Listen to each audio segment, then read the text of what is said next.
이 스트레스라는 말을 많이 하고 많이 듣고 계시죠? 이 스트레스 받는다, 스트레스 받았어 라는 말을 하죠. 이 스트레스라는 말은 적응하기 어려운 환경에 처할 때 느껴지는 심리적, 신체적 긴장 상태를 말하는 것입니다. 우리가 이 스트레스를 이기지 못하면 또 계속 진행하게 되면 심장병, 위궤양 등의 여러 병들의 원인이 된다라고도 의학자들은 말하죠. 그렇다면 한마디로 스트레스는 우리를 불행하게 한다라는 것입니다. 요즘엔 스트레스 중에 정보 스트레스라는 말 들어보셨어요? 정보 스트레스. 넘쳐나는 정보 사회에서 특정적으로 나타나는 사회적 병리 현상이 하나다라고 하는데요. 과다한 정보를 많이 수용함으로써 생기는 불안정한 상태를 말합니다. 너무 많은 정보들이 내 머리에 막 입력돼야 하니까 과부하가 걸린 것, 그래서 심리적으로 신체적으로 긴장 상태에 이르는 것을 말하죠. 사실 모르면 좋을 게 참 많이 있습니다. 또 몰라도 되는 것도 참 많이 있고요. 많은 정보들을 아는 것이 우리를 행복하는 것만은 아니다라는 거죠. 적당히 눈 감고 못 들은 척하는 지혜도 우리에게 필요하다. 이 스트레스가 깊어지면 두 가지 반응으로 나타나는데요. 하나는 우울증, 디프레스가 됩니다. 다 싫어지는 거죠. 사람도 싫고 일도 싫고 어딘가 숨어버리고 싶은 그런 반응. 또 한 가지는요, 이 분노로 나타납니다. 신경질 내고 화가 나죠. 그래서 앵그리버드와 친구가 되기 시작합니다. 자, 여러분께 묻습니다. 나는 스트레스를 받으면 우울해진다. 나는 스트레스 받으면 열받는다. 이 열바다는 세상에서 가장 따뜻한 바다를 말하는 것입니다. 잘 안 되는데. 요즘 여러분을 심적으로 또 신체적으로 누르고 있는 문제들이 어느 것들이 있으시냐. 제가 작년 12월 달, 한 달여 전에 아주 극심한 스트레스에 있었던 것 같아요. 연말 맞으니까 마음이 아주 분주해지고요. 또 뭐 카톡으로 아들 녀석이 연락이 왔는데 배구를 심하게 해서 허리가 아파서 운전도 못하고 힘들다라고 하고요. 연말 되니까 할 일은 많고 또 여러 가지 또 일도 있고, 주일은 왜 그렇게 빨리 오는지, 설교 준비가 세상에서 제일 힘든 일 중에 저에게 하나인데, 본죽에 손님은 하나도 없고 돈 들어갈 때는 너무 많은데 돈은 없고, 그러니까 그런 마음이 막 드니까 주변에서 전부 다 저만 바라보고 있는 것 같은 그런 마음이 들고요. 뭐 하나 좋은 게 하나도 없습니다. 마음에 짐이 가득하니까 허리도 살살 아파지고 어디론가 피우고 싶어지는 그런 기간이 있었습니다. 여러분, 이럴 때 어떤 반응을 하세요? 어떻게 해야 해결을 받으신다고 생각하십니까? 기도해야 하죠. 하나님 앞에서 해결을 보여야 되죠. 힘들어도 힘드니까 기도해야 된다라고 저도 말하죠.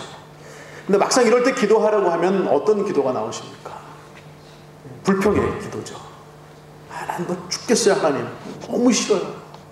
도망치고 싶어요. 제가 그렇게 하나님께 툴툴대면서 한 열흘을 지나다가 어떤 날 오후 늦게 집 앞에 차를 대고 집에 올라가려고 계단을 올라가는데 문득 제 마음에 이런 말을 해주십니다. 야, 너 뭐 그렇게 툴툴대냐? 그래서 그랬더니 말씀하시면서 네가 좀 큰 나무가 되어서 그래서 그 그늘에 많은 사람들이 와서 쉬게 해주면 안 되냐? 그러시는 거예요. 근데 분명하게 저한테 하시는 말씀이고 제 머릿속에 그 큰 나무 그늘이 딱 그려지게 하세요. 아주 순식간에 지나가지고 너 왜 이렇게 툴툴대니?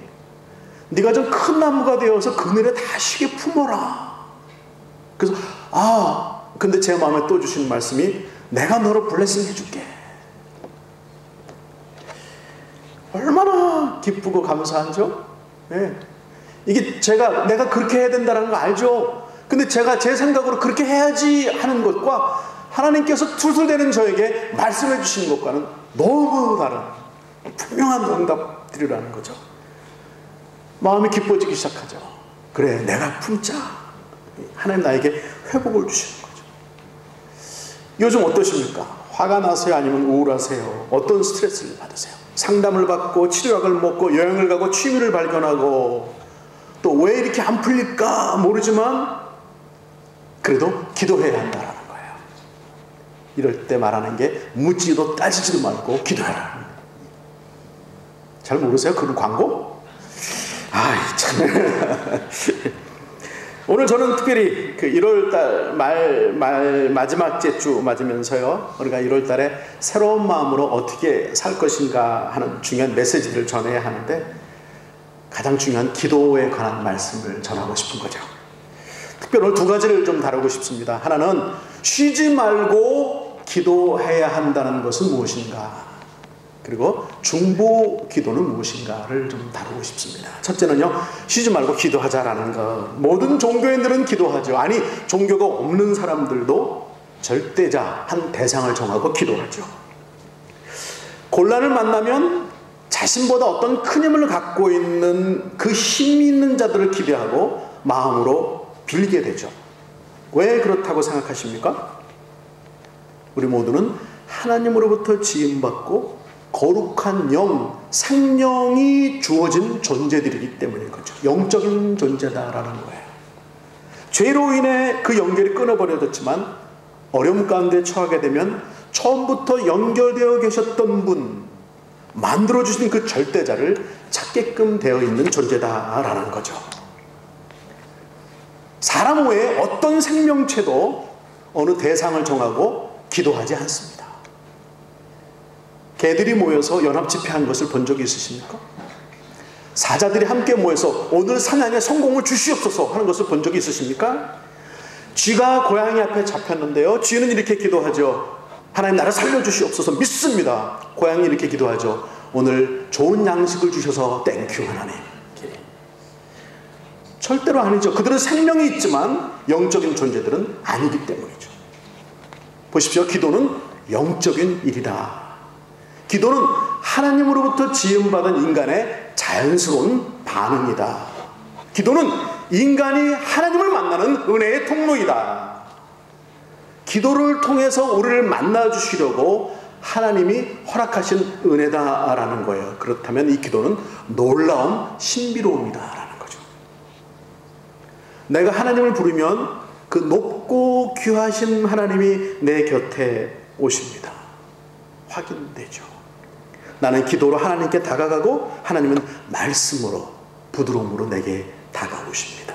그렇다면 기도는 더불어 하나 되게 하는 은혜다. 하나님은 우리가 기계적으로 의무적으로 하나님을 대하기를 원하지 않으시죠. 서로 진심을 가지고 주고받는 생동감 있는 관계를 원하시고 계시죠. 우리가 기도할 때 우리는 에덴 동산 깊은 곳으로 들어가는 것입니다. 허락하신 그곳에서 아무런 꺼리낌 없이 말하고 들을 수 있는 순간을 만드는 거죠. 그 순간이 기도다. 그렇다면 우리가 기도하지 않는다라는 것은 문제 있다라는 것이고, 기도의 소중함을 잊은 것이고, 하나님을 향한 뜨거운 마음이 식어져 가고 있다라는 것이죠. 기도하지 않는다는 것은 기도해야 될 그곳을 다른 것으로 채워가고 있다라는 말이 되는 것이죠. 죄가 들어온 거예요. 하나님과 사람 사이를, 하나님을 배반하고 사람과 하나님 사이를 멀어지게 하는, 질투하는 사탄, 죄가 들어온 거죠. 죄를 지은 인간의 첫 모습은 무엇입니까? 부끄러워 숨었나이다. 숨는 거죠. 아무렇지도 않아야 될 관계에 담이 생기게 하는 것, 사탄의 일이죠. 기도하지 못하게 하는 것. 여러분, 기도하고 있지 않으시다면 내 속에 죄가 있음을 살펴보아야 한다. 무엇을 구하고 또 무엇을 얻는 것만이 기도가 아니다를 배우고 싶습니다. 물질적인 필요, 건강, 대학 입학, 진급 필요할 때 물론 기도하지만, 정말 우리가 오늘 다루고 있는 진정한 기도라는 것은 항상 연결되어 있음을 배우자라는 거예요. 바울은 이렇게 말하고 있습니다. 골로새서 4장 2절입니다. 1절 시작. 기도를 계속하고 기도에 감사함으로 깨어있어라. 기도를 계속하라, 깨어있어라 라고 합니다. 기도를 계속하고 기도에 깨어있으라는 것은 우리 삶의 기도가 중단되지 않도록 힘을 다해 유지하라라는 것이죠. 그 말은 어떤 상황에서도 중단되면 안 된다라는 거예요. 또 바울은 이렇게 또 권면합니다. 베드로전서 5장 17절 시작. 쉬지 말고 기도하라. 쉬지 말고 기도하라. 어떻게 쉬지 말고 기도합니까? 다른 것들은 다 뒤로 하고 기도만 해야 합니까? 아니죠. 숨 쉬듯이 호흡하듯이 항상 하나님 앞에 있는 자로서 그분을 인정하고 그분을 기억하고 더불어 가는 기도가 계속 하는 기도, 쉬지 말고 하는 기도다를 설명해 주고 있는 거예요. 쉽게 말하면 내 속을, 나를 하나님으로 가득 채우라라는 말이죠. 어떤 목사님은 이런 기도를 마음 기도 혹은 심장 기도다라고 표현했습니다. 아주 쉽게 이해가 되죠. 마음 기도, 심장 기도, 쉬지 말고 하는 기도. 내가 무엇을 하든지 어떤 상태에 있든지 내 마음은 항상 하나님께 열려 있고 간절한 마음으로 그분을 구하며 모시기를 애쓰는 것. 그 순간을 말하는 거예요. 자, 어떤 것이냐? 아가서 5장 2절입니다. 자, 시작. 내가 잘지라도 마음은 깨었는데 나의 사랑하는 자의 소리가 들리는구나. 아가서는 솔로몬의 사랑하는 이를 위한 그 사랑하는 사람을 향한 고백의 글인데요. 이렇게 말해요. 내가 잘지라도 마음은 깨어있는데 내 귀에 사랑하는 자의 소리가 들린다. 얼마나 멋진 표현입니까? 잠들어도 마음에 간절히 사모하는 하나님의 소리가 귀에 들리고 있는 것. 조금 이해가 가세요? 조금 더 자세히 들어가 볼까요? 이렇게 하는 기도는 어떨까요? 계속 하나님 앞에 나를 불쌍히 여겨주세요 라고 되뇌이는 것 말이에요. 마음속으로 혹은 입으로 하나님 나를 불쌍히 여겨주세요. 누가복음 18장 38절입니다. 함께 읽죠. 시작. 맹인이 외쳐 이르되 다윗의 자손 예수여 나를 불쌍히 여기소서 하거늘. 여리고성에 살던 소경이 예수님께서 지나가신다는 소리를 듣고 외치고 있는 거예요. 어쩌면 이번이 내 눈을 뜨게 되는 마지막 기회일지도 모른다.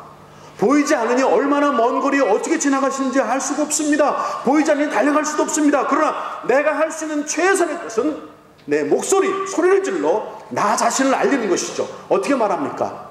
나를 불쌍히 여겨 주옵소서. 나를 불쌍히 여겨 주옵소서. 부족함을 인도하는 기도죠. 지혜도 모자라고 힘도 없습니다. 아픔을 호소하는 기도죠. 나는 병들고 상처받고 못 살겠어요. 해결 안 되는 문제를 내놓는 기도죠. 제가 해보았지만 너무 안 풀려요. 힘들어요. 하나님의 도움이 없으면 안 된다는 기도. 어떤 순간에도 나를 생각하시고 은혜를 입혀달라는 기도. 뭐 다른 소리가 그렇게 많이 필요하겠습니까? 이 소경의 한마디. 나를 불쌍히 여겨 주옵소서. 성령께서 내 안에 가득하심이 확인되는 기도인 줄로 믿습니다. 하나님 내 안에 가득히 연결되어 계셔야만 내 인생의 모든 문제들이 풀리죠. 내가 나를 제대로 보게 되고 내 안에 기쁨이 회복되게 되고 죄가 보이고 넓은 길이냐 좁은 길이냐 넓은 물이냐 좁은 물이냐 어디에 서야 어떤 것이 갇히는지를 알게 하시죠. 여러분 삶 속에서 끊임없이 호흡과 같은 쉬지 말고 꿈속에서라도 기도할 수 있는 그런 은혜가 계속 계시기를 축복합니다. 나를 불쌍히 여기소서. 반드시 응답하실 거예요. 계단을 올라갈 때나 혹은 잠들어 있을 때나 어떤 순간에 긴밀하게 깨어있는 그 통로가 열려있기에 하나님 긴밀히 나에게 응답하시고 내가 너를 블레싱 해줄게 라고 말씀하신 거예요. 두 번째 좀 살펴보고 싶은 말씀은요, 기도해주는 사람을 많이 만들자라는 것입니다. 중보기도라는 말을 하죠. 중보자다라는 말을 하죠. 중보자라는 우선 보면 두 사람 사이에서 일이 성사되도록 주선하는 사람을 말하죠. 중보기도란 자신이 아닌 타인을 위해서 하는 기도를 말하죠. 그러니까 중보기도라는 말은 자기 자신보다 남을 위하여 하나님과 남 사이를 잘 되도록 연결해 주는 사람을 말하는 것입니다. 가장 대표적인 분은 우리 예수님이시죠. 자, 예수님은 이 땅에 오셔서 하나님과 우리 사이에 중간 역할을 감당하셨다. 그리고 지금도 그분의 이름으로 우리가 기도하며 중보자 역할을 하시고 계십니다. 여러분 위해 기도하고 계신 중보자가 계십니까? 중보 기도자들이 계십니까? 몇 분이나 계십니까? 어머니, 아버님, 부모님, 친구, 아내, 남편. 남편은 믿지 마세요. 남의 편이니까. 선생님, 목사님, 친구들, 집사님, 직장 동료. 자, 보세요. 솔직히 누군가가 나를 위해 기도해 주고 있는 것이 좋으세요? 그렇죠. 네, 그렇죠. 그러면 반대로 나는 남을 위해 기도해 주고 있습니까? 저는 아주 기쁜 순간이 있어요. 내가 목사로 인정받고 있구나 라고 하는 기쁜 순간이 있는데, 언제인 줄 아세요? 누군가가 헌금 봉투에 잔뜩 기도 제목을 써서 봉투에 넣은 거예요. 그럼 우리 개수하는 목사님들이 쉬고 그 봉투를 저에게 갖고 와요. 그럼 보면 우리 장모님이 몹시 아프신데 기도해 주세요. 제가 인정받고 있는 것 같아요. 내가 영적인 어떤 지도자로서 그 리더십으로서 나를 인정해서 내게 기도 제목을 주는구나. 어디 가시면서 카톡 주고 가세요. 제가 지금 급한 일로 한국에 가요. 우리 친정아버지가 아프세요. 목사님 기도해 주세요. 그럼 제가 너무 기뻐요. 여러분의 기도 제목이 나눠지면 저는 여러분 속에 함께하고 저는 기쁘고 제가 여러분의 아픔에 동참하죠. 저도 아프죠. 근데 문제는 기도 제목을 주고 기도 응답 받은 것은 얘기가 없다라는 거죠. 계속 기도시키는 거죠. 내가 남을 위해서 기도해 줄 수 있다고 하는 것 얼마나 복된 것입니까? 그런데 남들이 나에게 더 많은 기도해 주기를 바라고 있는 마음, 나도 그 마음이 있다면 나도 그렇게 기도해 줘야 한다. 광야에 나가 있던 이스라엘 백성들에게 아말렉 군사들이 쳐들어왔습니다. 전쟁이 시작되었습니다. 문제는 이스라엘은 종살이 하다가 지금 나온 지 얼마 안 돼서 한 번의 전쟁 경험도 없다는 것이고 아무런 무기도 없다는 것이고 군사 작전도 하나도 없다는 거죠. 또 이 지형은 아말렉 군사들이 꽉 잡고 있는 거예요. 객관적 비교로 보아 절대로 승리할 수 없습니다. 하지만 그들에게는 객관적 비교를 넘어 한 가지 붙드는 것이 있죠. 하나님이 우리와 함께 하신다는 사실이죠. 하나님이 내 편에 서 계시다. 지금까지 수많은 은혜로 내 삶에 함께 하신 하나님이 지금 내가 당한 이 일 앞에서도 여전히 함께 하시고 계시다. 그것을 신뢰하고 나아가는 것이죠. 자, 군사들이 전투에 나갔습니다. 그리고 리더십 모세는 산 위에 올라가 있습니다. 그 순간 나이 든 모세가 할 수 있는 것은 뭐예요? 창을 들고 나가는 것이 아니고 기도해 주는 거죠. 중보자. 모세는 전쟁터를 향해 언덕에 서서 두 손을 들고 기도하고 있습니다. 두 손을 들었다라는 말은 하나님께 간절함을 표현하고 있다는 것이죠. 기도 안 되시면요, 나를 불쌍히 여기셔서 그러고 계세요. 그러고 계세요. 손 놓고 앉아서 바라만 볼 수는 없다. 지금 내가 할 수 있는 최선을 다하는 것이다. 자, 모세는 누구의 모습입니까? 하나님과 전투하는 백성 사이의 중보자, 하나님과 죄죠 멀리 떠난 우리의 중보자 예수님의 모습을 갖고 계십니다. 모세가 손을 들고 있으면 이스라엘이 유리해져 가고 있습니다. 손이 피곤하여 손이 내려가면 아말렉이 힘을 쓰고 있습니다. 모세의 손이 계속 올라가 있어야 하겠습니다. 그런데 두 손이 피곤합니다. 이때 중보자들이 나타났습니다. 중보자의 또 다른 중보자들이 나타난 거죠. 자, 오늘 본문 함께 또 읽겠습니다. 12절 13절 시작. 모세의 팔이 피곤함에 그들이 돌을 가져다가 모세의 아래에 놓아 그가 그 위에 앉게 하고 아론과 홀이 한 사람은 이쪽에서 한 사람은 저쪽에서 모세의 손을 붙들어 올렸더니 그 손에 해가 지도록 내려오지 아니한지라. 여호수아가 칼날로 아말렉과 그 백성을 쳐서 무찌르니라. 모세를 돌 위에 앉게 했습니다. 아론이 한 팔을 허리 한 팔을 붙들고 올려줍니다. 손에 해가 지도록 내려오지 않으니 여호수아가 적들을 물리칩니다. 중보 기도의 승리, 중보자의 또 다른 중보자, 기도의 팀플레이였다라는 거죠.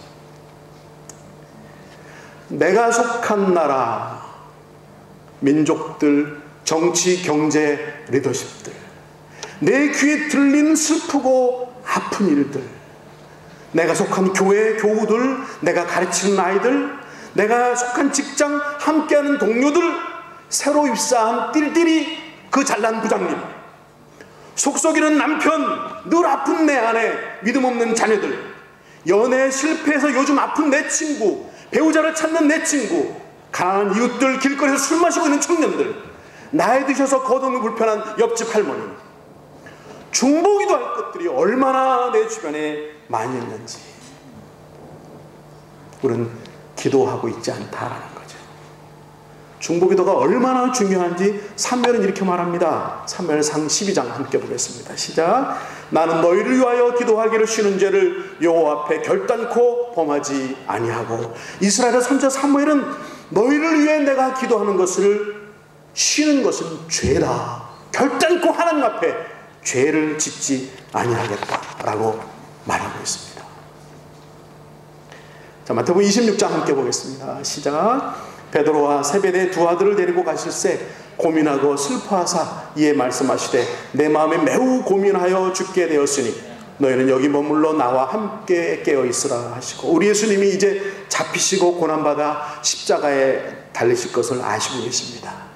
그 마지막 순간에 동산에 나가 기도하시죠. 그 기도의 장소에 특별히 사랑하는 제자 3명을 데리고 나가신 거예요. 올리브 마운틴에 가셨어요. 그리고 이렇게 말하시는 거예요. 지금 나와 함께 해줄래? 기도를 부탁한 것보다는 내 곁에 있어줄래? 얼마나 간절한 마음으로, 얼마나 무겁고 힘드셨을 텐데. 그래서 너희가 나를 어떻게 내 일에 동참할 수는 없겠지만 지금 이 순간만이라도 내 옆에 함께 해줄래? 제자들은 이렇게 반응했습니다. 26장 40절입니다. 시작. 제자들에게 오사 그 자는 것을 보시고 베드로에게 말씀하시되 너희가 나와 함께 1시간도 이렇게 깨어 있을 수 없더냐. 피가 흐르는 간절한 기도를 마치고 돌아와 보니 다 잠들어 있어요. 그리고 이렇게 말씀하세요. 나와 함께 1시간도 깨어 있지 못하겠니? 누가 나와 함께 1시간, 다만 몇 분을 깨워줄 수 있겠습니까? 내가 누구를 위해 다만 몇 분, 1시간을 깨어 있을 수 있겠습니까? 누가 나를 위해 기도하고 있습니까? 나는 누구를 위해 기도해 주고 있습니까? 우리 서로를 위해 기도해야 되고, 교회와 선교를 위해, 믿음 없는 자들을 위해, 구원을 위해 기도해야 합니다. 그리고 여러분들의 스트레스를 저에게 알려주십시오. 기도해 주는 분들을 가능한 많이 만드십시오. 그리고 중보자가 되어주시고 중보자를 확보하십시오. 더불어 쌓아가는 기도의 능력들, 그리고 계속해서 내 앞에 펼쳐지는 하나님의 놀라운 일들, 오늘 쉬지 말고 기도하자라는 것의 의미와 중보자의 소중함을 살펴보았습니다. 친밀함, 하나됨, 쉼없는 기도, 호흡과 같은 기도가 시작되시기를 축복합니다. 그리고 이웃들을, 내 눈에 내가 아는 모든 것들을 함께 아파하고 품어주는 중보 기도자, 중보자들이 되시기를 주님으로 축복합니다. 그렇게 승리해 나가는 올 한 해 여러분 평생 되시기를 축복합니다. 기도하겠습니다. 하나님,